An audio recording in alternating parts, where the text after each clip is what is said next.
The porcelain cup slipped right out of my hand, shattering coffee across the polished limestone tiles of the Sterling Grand's luxurious lobby. I barely registered the crash as the concierge's words hit me like a slap. "I'm sorry, Ms. Monroe, but there's no reservation under your name. I see bookings for your relatives, but nothing listed for you." Behind me, the sharp staccato of stiletto heels signaled trouble. My sister Vanessa made her entrance like she owned the place, her voice pitched just loud enough for everyone within earshot to hear. "Oh look, Dana finally made it," she said, oozing smug satisfaction as she adjusted her vintage Dior bag with practiced flair. "How odd there's no room booked for you," she added, stepping closer, that smug grin of hers widening as guests turned their heads. "Well," she went on, feigning surprise, "I only booked suites for our immediate family. One for me, Marco, and Lily. One for Mom and Dad." I didn't need to turn around to know our parents were facing the other way, pretending not to see what was unfolding. In the reflection of the chandeliered mirrors, I saw their backs, deliberately turned. The $3,800 Rachel Gerstein dress I'd picked out for our Thanksgiving dinner suddenly felt like a joke. A costume I had no business wearing. "My name's Dana Monroe. I'm 32, and I head up a pharmaceutical R&D division. This isn't just the story of a ruined holiday, it's the moment everything changed. The moment I stopped playing the family scapegoat and started showing them what consequences look like. While they floated through life on inherited privilege, I clawed my way here with scholarships, strategic stock options, and 70-hour work weeks. Vanessa's entire persona, the perfect mom, the jet-setter, was paid for with Grandpa's bottomless trust fund. Her $24,000 a month allowance bankrolled her designer wardrobe, her daughter's elite prep school, and the curated life she lived on social media. I knew because I'd seen the bank transfers myself when I handled Grandpa's finances during his hospital stay last winter, a task Vanessa couldn't be bothered with, even though Grandpa had specifically asked her to. That morning, standing in the middle of that over-decorated lobby with judgmental eyes on me, something shifted. Grandpa, the same man who raised me to build a life on grit and integrity, had unknowingly spoiled the others into dependency. I exhaled slowly and said, steady as stone, "I see. I'll go then." My voice didn't even shake. I hoisted my navy blue Calden suitcase, which, unlike Vanessa's entire wardrobe, I paid for myself, nodded politely to the flustered staff, and opened the rideshare app on my phone. "Wait," Vanessa's voice cracked with disbelief. But I was already moving toward the glass doors. She'd expected a meltdown, maybe a dramatic scene. But my quiet exit? That wasn't in her playbook. The entire lobby went dead silent, all eyes following me. Through the glass, I caught a glimpse of Lily, my 7-year-old niece, tugging uncomfortably at her overpriced couture dress. She was scanning the room. Looking for me. I always brought Lily a Thanksgiving gift, it had become our tradition. This year's was still tucked in my suitcase, a delicate pearl hair clip, chosen for the thoughtful woman she might grow up to be, not the spoiled image her mother curated online. As my cab pulled away, I grabbed my phone and dialed Grandpa. No hesitation. After we'd started meeting monthly to go over his finances last year, Grandpa and I had grown closer than I'd ever been with my parents, who never even tried to hide their preference for Vanessa. "Dana? What's wrong?" he asked, calm but clearly sensing something was off. We never talked on holidays. He knew I was supposed to be with the family at the Sterling. "I have an update," I said flatly. My tone was all business. I laid it out exactly as it happened, the phantom reservation, Vanessa's little speech about who counted as real family, and our parents' silent endorsement. No begging, no emotional appeals. Just the facts, like I would in a boardroom presentation. Just truth. The numbers didn't lie, and I didn't need to say much more. On the other end of the line, I could hear Grandpa's breathing shift, just slightly heavier, the only crack in his usually rock-solid composure. "Understood. I'll take it from here," he said, voice calm but firm, like steel wrapped in velvet. What happened next rolled out with the precision of a well-run lab experiment. Within 15 minutes, my phone lit up like a slot machine in Vegas. 10 missed calls from Vanessa. Voicemails that got more shrill by the second. And a tsunami of texts that started with guilt-tripping and quickly spiraled into sheer panic. It was clear Grandpa had finally pulled the trigger on the backup plan he'd mentioned during our finance meetings, a strategy he'd never needed to use until now. "Dana, Lily wants to see you." She was counting on our Thanksgiving tradition. I was hosting friends tonight. I was going to post everything, the table setting, the family photos, my whole plans ruined. Then the emails started flowing in. This time from my parents. We could have just gotten an extra room, but like Vanessa said, we had to prioritize immediate family. "You're self-sufficient now, aren't you? You make good money. Couldn't you have just booked a place on your own? Why are you overreacting? Vanessa has responsibilities, a husband, a child. You get it, right? Can't you just go along with things, just this once? That's always been your issue, so self-centered, never thinking about the bigger picture." Every message felt like a paper cut to the chest. But I'd read these same lines my whole life, always framed as my failures, when really, they were just echoes of their own. As my plane climbed toward the clouds on its way to Chicago, a new email dropped in, from Grandpa, copied to every member of the family. "This is my final announcement." His voice, even in writing, was unmistakably dignified. "Today, on Thanksgiving, something happened that deeply damaged the integrity of the Monroe family name. The treatment of Dana was unacceptable, and effective immediately. I am freezing all financial support to William, Diane, and Vanessa. Let this serve as a reminder. Your extravagant lifestyles exist only because of my backing. Those who have traded loyalty for vanity no longer deserve it." Before I could finish reading, my phone buzzed again. "Vanessa. 5 calls in 2 minutes. Full-on meltdown mode. Dana, please just pick up. Please talk to Grandpa. You can fix this." But without her usual $30,000 monthly allowance, her entire carefully filtered life would unravel. Her overpriced house. Mortgage hanging by a thread. The flashy cars, Lily's elite academy, none of it paid for with her own earnings. My parents weren't far behind with their own frantic messages. "Dana, this affects our retirement plans. Can't you speak to him? We'll lose the $150,000 down payment on our place in the Oakwell Villas. Our insurance help will be gone. You have to understand what this means." Gone was the tone of judgment. In its place, panic, and for the first time, an attempt at humility.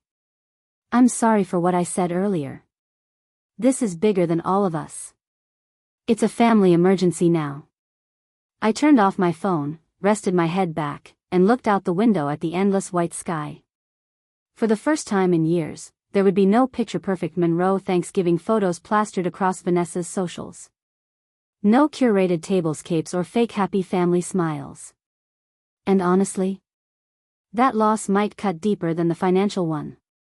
When I got home and connected to Wi-Fi, my inbox was a war zone, over 100 unread messages, their tone ratcheting up from panic to full-blown desperation. "What do we do now? We can't pay off the credit lines. What about Lily's tuition? We're not getting that retirement deposit back, are we? I can't sleep. What'll happen to our health coverage?" But the one message that stood out most came from Grandpa. "This decision is final. This is what consequences look like. Any protest will lead to full and permanent withdrawal of support." I read each message slowly, like flipping through old postcards from a life I'd finally left behind. The arrogance was gone, replaced by fear. And for the first time in a long time, I felt peace. Never before had the true colors of my family been so starkly exposed. I set my phone down on the kitchen counter and started brewing a cup of tea. Normally, I'd be sitting down to a lavish Thanksgiving meal at the Shorehaven Hotel by now, a fancy 5-course dinner that ran about $200 per guest. The thought made me smirk a little. Every year, my sister Vanessa plastered her Instagram with photos of that event, acting like it was some kind of annual royal gala. In reality, they were barely keeping up with their credit card minimums. My phone buzzed again. This time it was Trevor, Vanessa's husband. His voice was a tangled mess of panic and frustration, mostly aimed at Vanessa's spending habits. I could already hear the strain starting to crack their picture-perfect marriage. Outside my apartment window, the Chicago skyline twinkled peacefully, completely unaffected by their unraveling. I thought about my own finances. Every credit card paid off in full each month. I enjoyed small luxuries, but always within my means. I owed no one a dime. Grandpa's favorite line echoed in my head, "Vanity is for others. Savings are for you." In this city, I had built my life from the ground up. Just like he taught me, I'd become someone who could stand on her own 2 feet. And standing here now, I knew I'd made the right call. Calls kept coming in, but none of them were voices I cared to hear anymore. 2 weeks after Thanksgiving, Chicago got its first snow of December. While my daily routine at the biotech firm stayed steady, things back home were unraveling fast. Vanessa's Instagram, once a constant stream of designer bags and exotic brunch spots, had gone totally dark. Her last post was a picture of her Fendi purse at some upscale bistro with the hashtag living the dream. Underneath were dozens of comments fawning over her amazing life. The irony nearly made me laugh. Then came the emails, this time, from my dad. Real regret finally started to bleed through. "I'm reflecting on all our wasteful years. We coddled Vanessa and treated you like a stranger. I'm sorry." My mom followed with something similar. With their healthcare subsidies gone, they were beginning to understand just how expensive life really was. "Our pension isn't even close to enough," she wrote. "I never realized how much we were relying on your grandfather." Vanessa's situation was worse. Trevor called me again, completely thrown. "She's been hiding debts from me," he said, stunned. "I found credit card balances I didn't even know existed. We can't keep living like this." He sounded drained. "We're looking into cheaper housing. Might have to pull Lily from private school, too." Vanessa's been crying every night.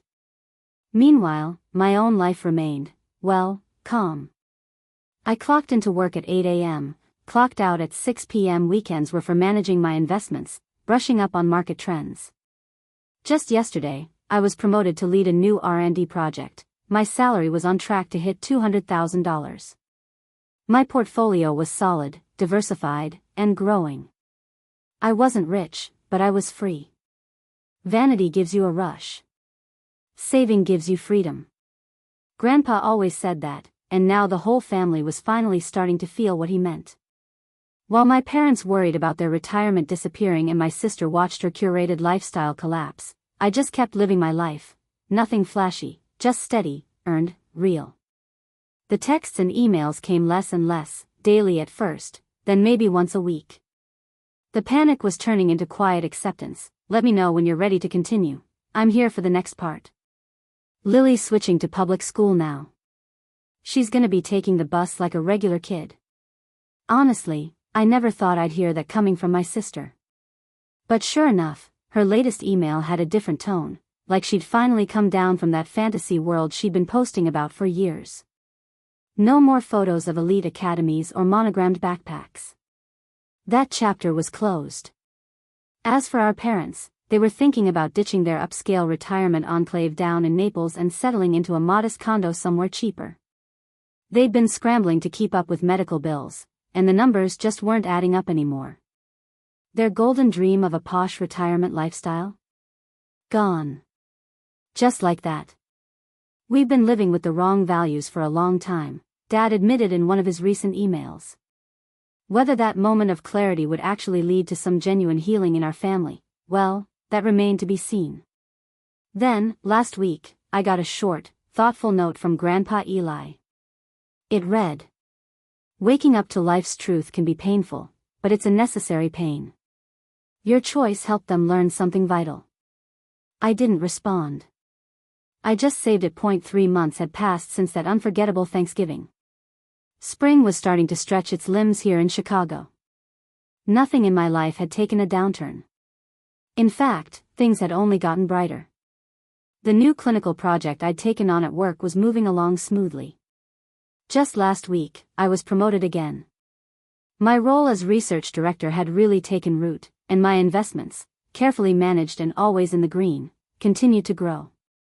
From my office window, I could see the glimmer of Lake Michigan. The sunlight danced off the waves like they were whispering something hopeful. My desk was cluttered with data sets and lab notes, my favorite kind of mess. Work kept me grounded, focused. It always had. Then a small package showed up at my apartment. A birthday gift from Grandpa, a delicate pearl necklace. The card inside, written in his graceful cursive, simply said, "True brilliance belongs to those who walk on their own." We'd started speaking to our parents again, but only lightly. They were getting used to their new life. No more gated communities or luxury golf carts. They were learning to live within their means, slowly but surely. Mom's last message actually sounded real. Like she finally got it. Catherine's family had relocated to a basic suburban neighborhood. Lily was now a regular kid in a public school, learning the ropes of catching a school bus. As for Catherine's Instagram? Silence. Not a peep. She'd written me just once. All those posts, it all feels so empty now. I just wanted to keep up appearances. Her words were brittle but honest. They were dealing with creditors now. Their marriage was shaky. But at least they weren't living in denial anymore. In the back of my desk drawer, I still had that pearl hair clip, Lily Thanksgiving present. It was wrapped in silver paper, untouched. I didn't give it to her back then. But maybe, someday, when she's old enough to see the world for what it really is, when she learns that worth doesn't come from filters or likes, that'll be the right time. Just last week, I got a message from her, sent from her mom's phone. "Aunt Rena, when can I see you again?" I stared at that screen for the longest time. Maybe, just maybe, all that necessary pain had started to fix something deeper, something real. I texted back, "Soon." Outside my window, the first winds of spring rustled through the trees lining the street. It felt like more than just a change in seasons. It felt like a quiet beginning, not just for me, but maybe for all of us.